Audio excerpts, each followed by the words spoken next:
Hello and welcome. I am Daisy, your hostess. In this video, we bring to life the ancient epic poem written around 750 BC, Homer's Odyssey, originally written in Greek.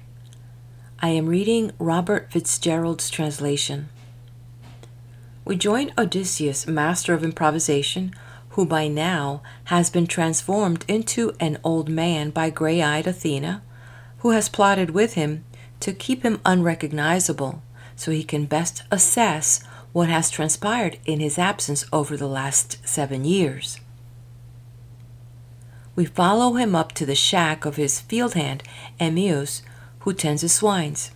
And before Odysseus had gone on his long journey, they had over 600 swines in the sties that were built out of pear and oak wood.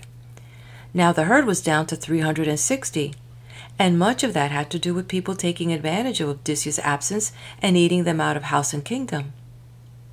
Like I mentioned earlier, this is the late Bronze Age in Greece, and slavery is a non-event, so even the hired hand had purchased a slave to help him.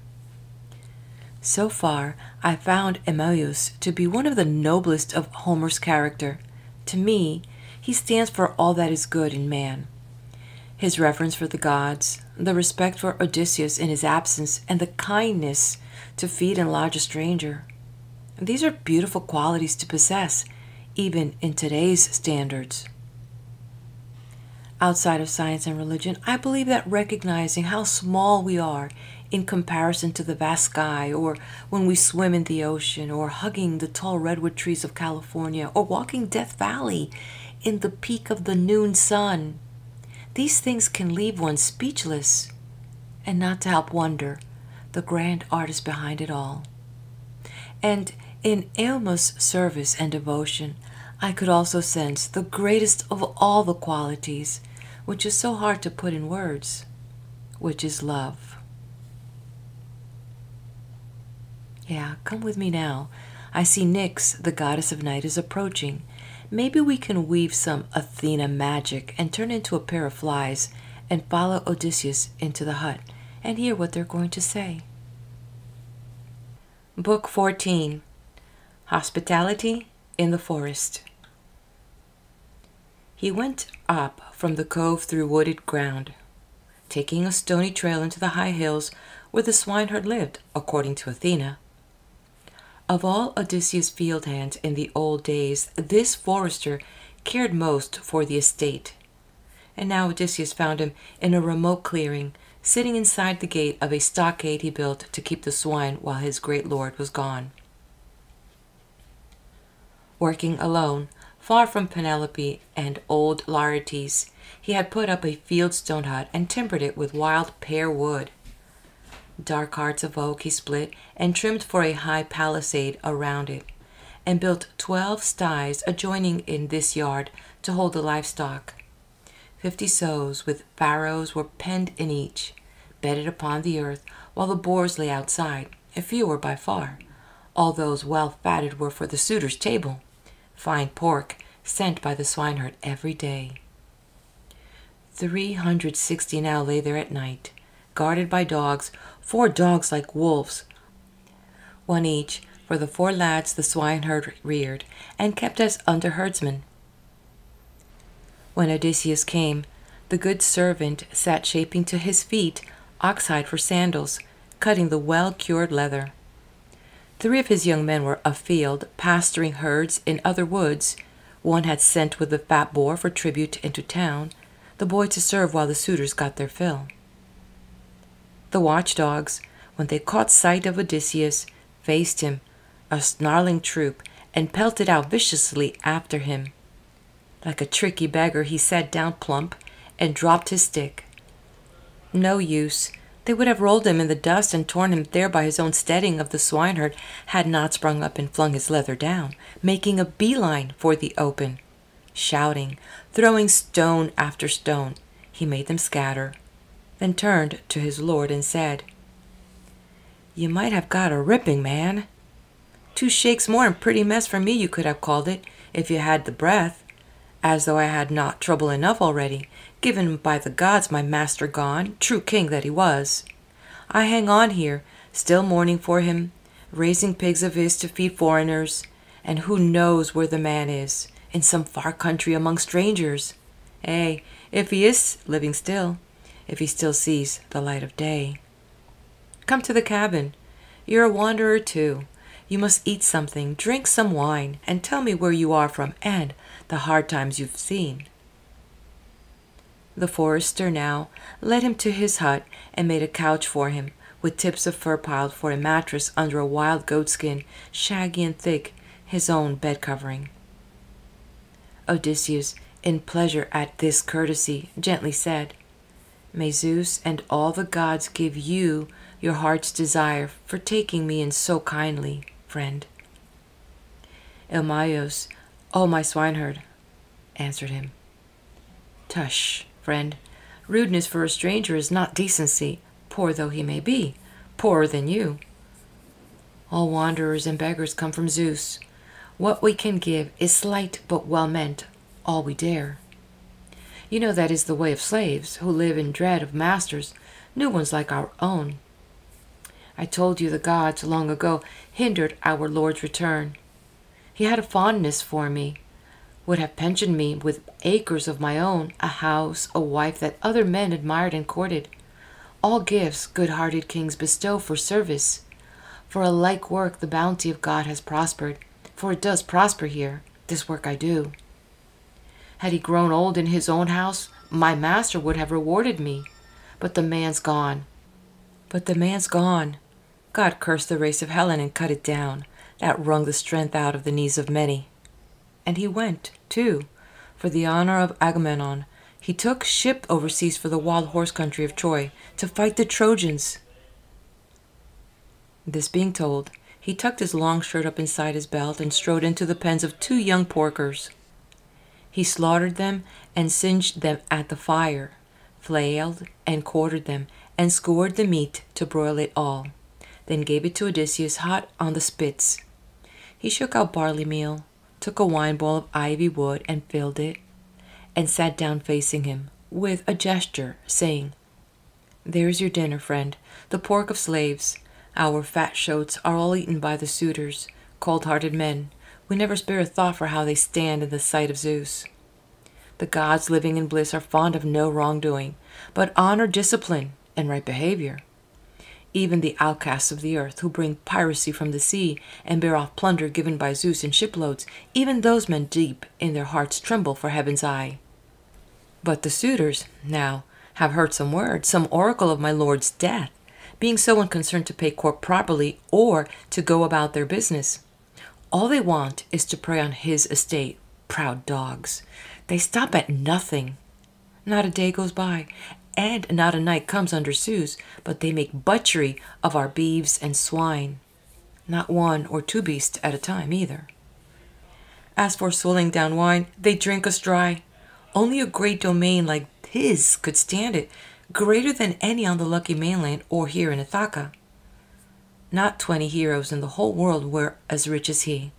I know, I could count it up all.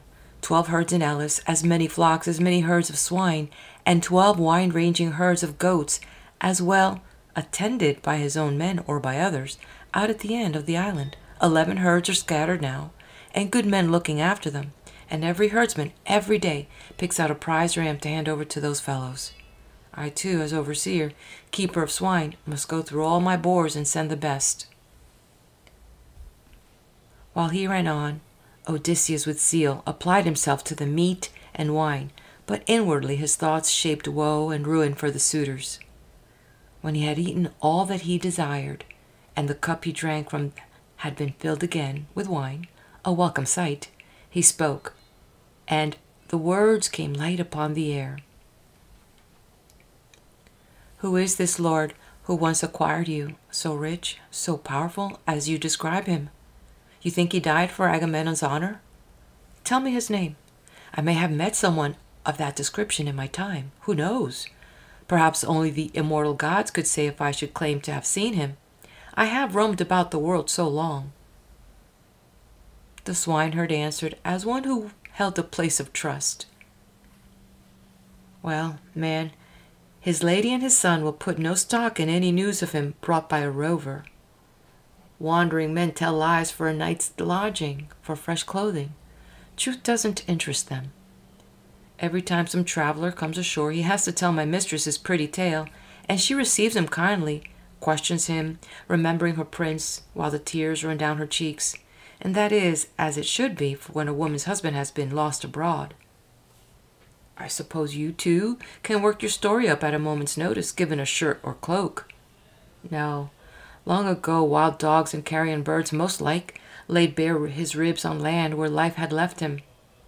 Or it may be, quick fishes picked him clean in the deep sea, and his bones lie mounded over in sand upon some shore. One way or another, far from home he died, a bitter loss and pain for everyone, certainly for me. Never again shall I have for my lot a master mild as he was anywhere, not even with my parents at home, where I was born and bred. I miss them less than I do him, though a longing comes to set my eyes on them in the old country. No, it is the lost man I ache to think of, Odysseus, and I speak the name respectfully, even if he is not here. He loved me, cared for me. I call him dear, my lord, far though he be. Now royal Odysseus, who had borne the long war, spoke again. Friend, as you are so dead sure he will not come, and so mistrustful too, let me not merely talk, as others talk, but swear to it. Your Lord is now at hand, and I expect a gift or this good news when he enters his own hall. Till then, I would not take a rag, no matter what my need. I hate as I hate hell's own gate that weakness that makes a poor man into a flatterer. Zeus be my witness, and the table garnished for true friends, and Odysseus' own hearth. By heaven, all I say will come to pass. He will return, and he will be avenged on any who dishonor his wife and son. Emaios, O my swineherd, answered him. I take you at your word, then. You shall have no good news gift from me, nor will Odysseus enter his hall. But peace, drink up your wine. Let us talk now of other things, no more imaginings. It makes me heavy-hearted when someone brings my master back to mind, my own true master.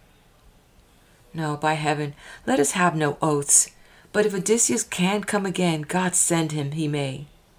My wish is that of Penelope and old Laertes and Prince Telemachus. Ah, he's another to be distressed about, Odysseus' child, Telemachus. By the gods' grace, he grew like a tough sapling, and I thought he'd be no less a man than his great father, strong and admirably made.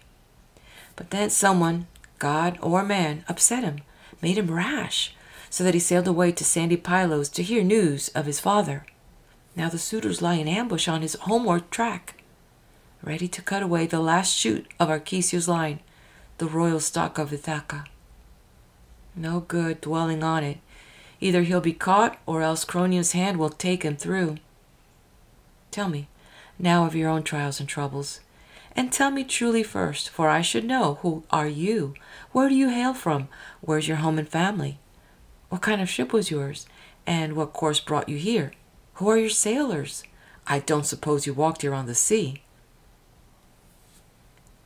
To this the master of improvisation answered, I'll tell you all that clearly as I may, if we could sit here long enough, with meat and good sweet wine, warm here in peace and quiet within doors, while the work of the world goes on. I might take all this year to tell my story and never end the tale of misadventures that wore my heart out, by the gods' will. My native land is the wide seaboard of Crete, where I grew up. I had a wealthy father, and many other sons were born to him of his true lady. My mother was a slave, his concubine, but Castor Helicetes, my father, treated me as a true-born son. High honor came to him in that part of Crete, for wealth and ease, and sons born for renown, before the death-bearing Ceres drew him down to the underworld. His avid sons thereafter, dividing up the property by lot, gave me a wretched portion, a poor house, but my ability won me a wife of a rich family. Fool I was never called, nor turned tail in a fight. My strength's all gone, but from the husk you may divine the ear that stood tall in the old days. Misery owns me now, but then great Ares and Athena gave me valor and men-breaking power whenever I made choices of men at arms to set a trap with me for my enemies. Never, as I am a man, did I fear death ahead, but went in foremost in the charge, putting a spear through any men whose legs were not as fast as mine. That was my element, war and battle. Farming I never cared for, nor life at home, nor fathering fair children. I reveled in long ships with oars. I loved polished lances, arrows in the skirmish, the shapes of doom that others shake to see. Carnage suited me. Heaven put those things in me somehow. Each to his own pleasure. Before we young Achaeans shipped for Troy, I led men on 9 cruises and corsairs to raid strange coasts, and had great luck, taking rich spoils on the spot, and even more in the division. So my house grew prosperous, my standing therefore high among the Cretans. Then came the day when Zeus, who views the wide world, drew men's eye upon that way accursed, that wrung the manhood from the knees of many. Everyone pressed me, pressed King Idomeneus to take command of ships for Ilion. No way out. The country rang with talk of it.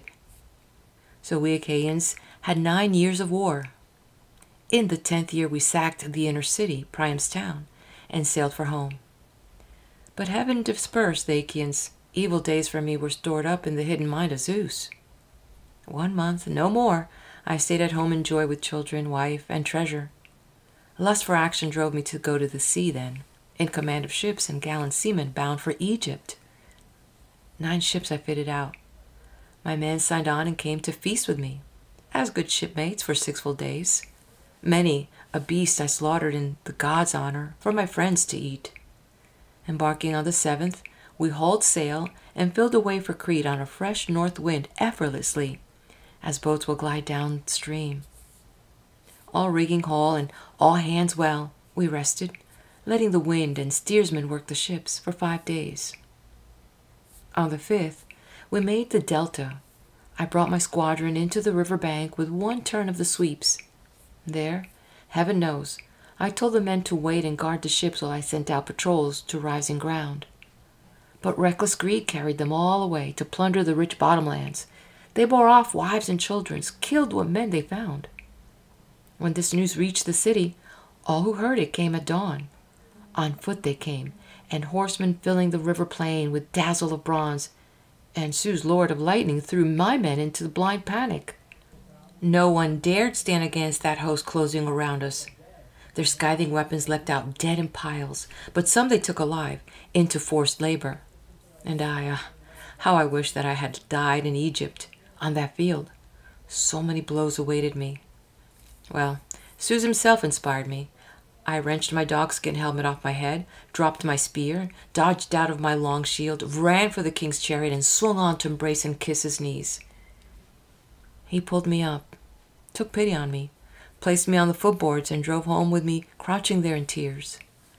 I for the troops, in battle fury still, made 1 pass at me after another, picking me with spears, hoping to kill me. But he saved me, for fear of the great wrath of Zeus that comes when men who ask asylum are given death. 7 years, then, my sojourn lasted there, and I amassed a fortune, going about among the open-handed Egyptians. But when the 8th came around, a certain Phoenician adventurer came to me, a plausible rat who had already done plenty of devilry in the world. This fellow took me in completely with his schemes, and led me with him to Phoenicia, where he had land and houses. 1 full year I stayed there with him, to the month and day, and when fair weather came around again, he took me in a deep-sea ship for Libya, pretending I could help him in the cargo trade. He meant, in fact, to trade me off and get a high price for me. I could guess the game, but had to follow him aboard. One day, on course due west, off central Crete, the ship caught a fresh norther, and we ran southward before the wind while Zeus piled ruin ahead. When Crete was out of sight astern, no land anywhere to be seen but sky and ocean, Cronion put a dark cloud in the zenith over the ship, and gloom spread on the area. With crack on crack of thunder, he let fly a bolt against the ship, a direct hit, so that she bucked in sacred fumes of sulfur, and all the men were flung into the water. They came up around the wreck, bobbing a while like petrels of the waves. No homecoming for these, from whom the god had turned his face. Stunned in the smother as I was, yet Zeus put into my hands the great mast of the ship, a way to keep from drowning. So I twined my arms and legs around it in the gale and stayed afloat 9 days. On the 10th night, a big surf cast me up in Thesprotia. Fate and the king there gave me refuge, nobly, with no talk of reward. His son discovered me exhausted and half dead with cold, and gave me a hand to bear up till he reached home, where he could clothe me in a shirt and cloak. In that king's house I heard news of Odysseus, who lately was a guest there, passing by on his way home, the king said, and he showed me the treasure that Odysseus had brought. Bronze, gold, and iron, wrought with heavy labor. In that great room I saw enough to last Odysseus' heirs for 10 long generations. The man himself had gone up to Dodona to ask the spelling leaves of the old oak, the will of God, how to return, that is, to the rich realm of Ithaca, after so long an absence, openly or on the quiet. And, tipping wine out, Phaedon swore to me the ship was launched, the seamen standing by to take Odysseus to his land at last. But he had passage first for me. Thesprotians were sailing, as luck had it, for Dulichium, the grain-growing island. There, he said, they were to bring me to the king, Acastos. Instead, that company saw fit to plot foul play against me. In my wretched life there was to be more suffering. At sea, then, when land lay far astern, they sprang their trap. They'd make a slave of me that day, stripping cloak and tunic off me, throwing around the dirty rags you see before you now. At evening, off the fields of Ithaca, they bound me, lashed me down under the decking with stout ship's rope, while they all went ashore in haste to make their supper on the beach. The gods helped me to pry the lashing loose until it fell away. I wore my rags in a bundle round my head and eased myself down the smooth lading plank into the water, up to the chin, then swam an easy breaststroke out and around, putting that crew behind, and went ashore in underbush, a thicket where I lay still, making myself small. They raised a bitter yelling, and passed by several times. When further groping seemed useless to them, back to the ship they went, and out to sea again. The gods were with me, keeping me hid, and with me when they brought me here to the door of one who knows the world. My destiny is yet to live a while.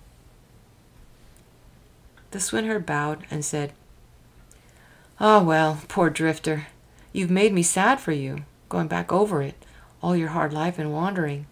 That tale about Odysseus, though, you might have spared me. You will not make me believe that. Why must you lie, being the man you are, and all for nothing? I can see so well what happened to my master, sailing home. Surely the gods turned on him, to refuse him death in the field, or in his friends' arms after he wound up the great war at Troy. They would have made a tomb for him, they kings, and paid all honor to his son thereafter. No, storm winds made off with him. No glory came to him. I moved here to the mountain with my swine. Never now do I go down to town, unless I am sent for by Penelope when news of some sort comes. But those who sit around her go on asking the old questions, a few who miss their master still, and those who eat his house up and go free. For my part, I have had no heart for inquiry since 1 year an Antiolean made a fool of me. Exiled from land to land after some killing, he turned up at my door.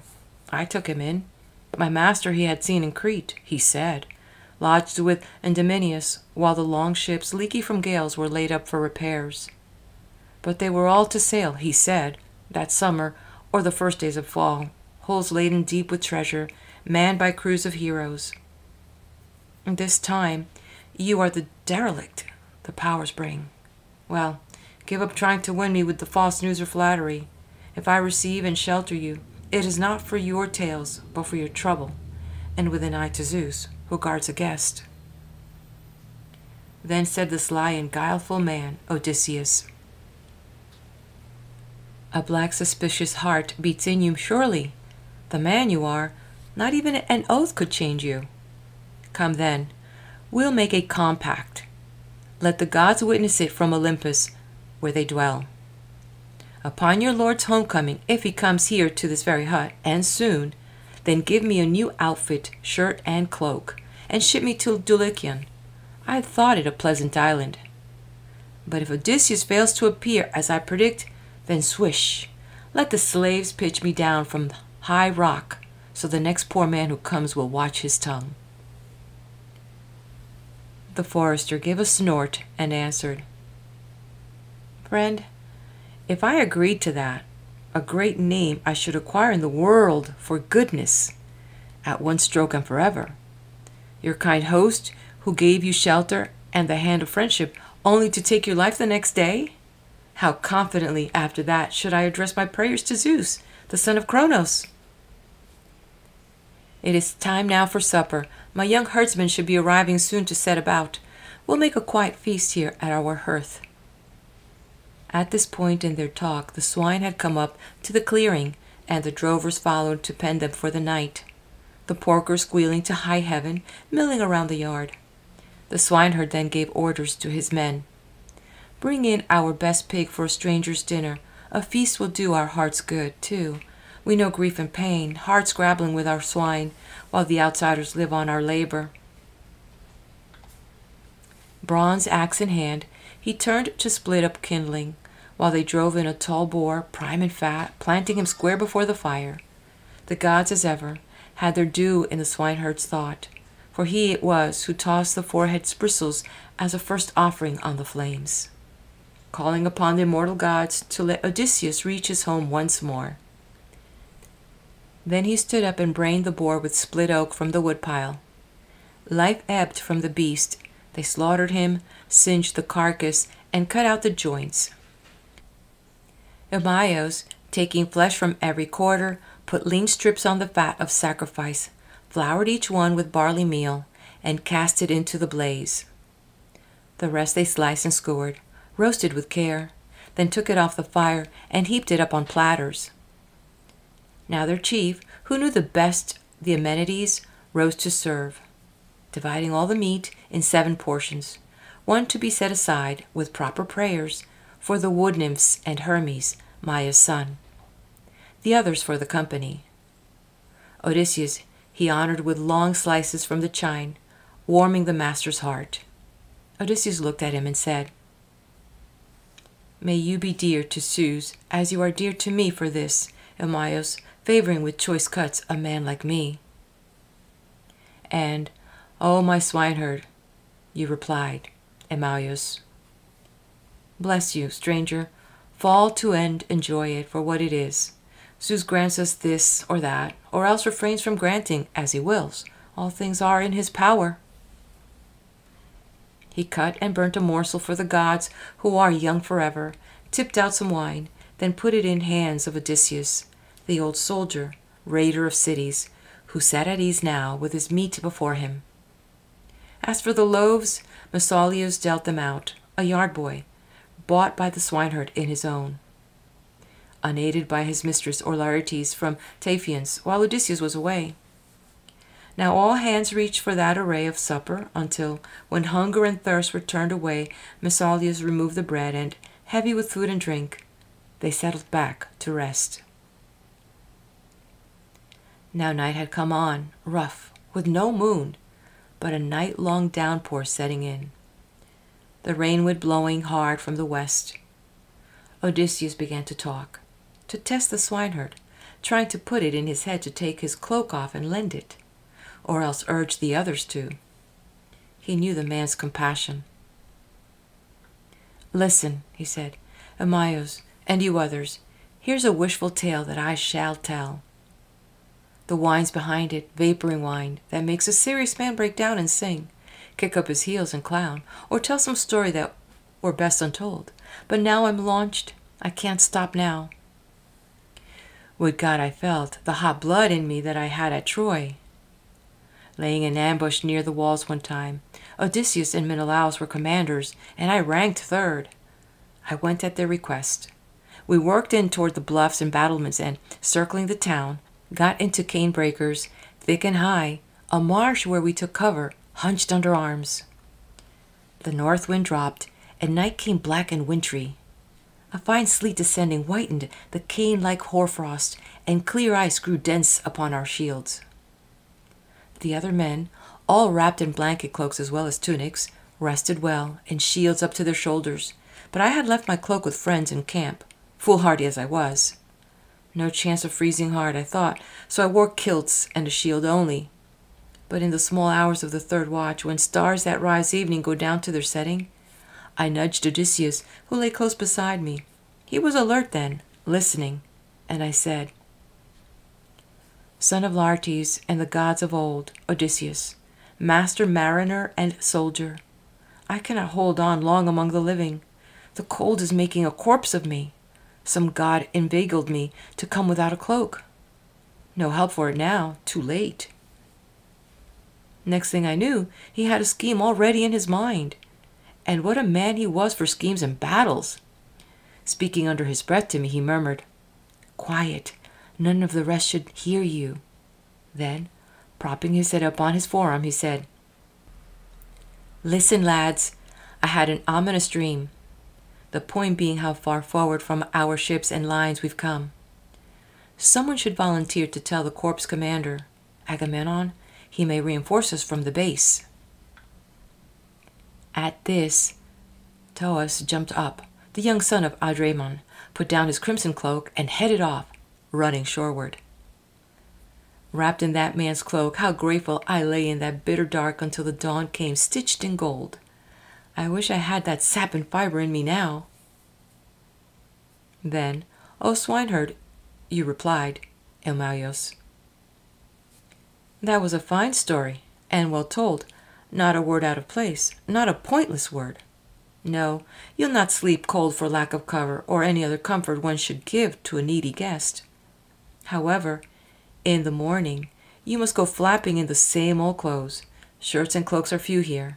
Every man has one change only. When our prince arrives, the son of Odysseus, he will make you gifts, cloak, tunic, everything, and grant you passage wherever you care to go."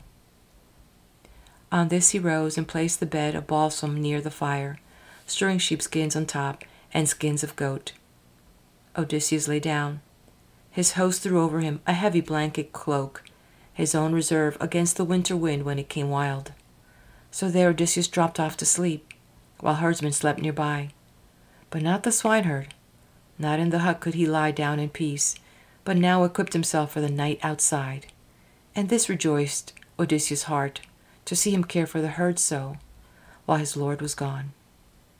He hung a sharp sword from his shoulder, gathered a great cloak around him, close to break the wind, and pulled a shaggy goatskin on his head. Then, to keep at a distance dogs or men, he took a sharpened lance and went to rest under a hollow rock where swine were sleeping out of the wind and rain. End of Book 14. If you haven't done so yet, hit that like button and join me at the next video for Book 15, and we can learn about how they came to Ithaca.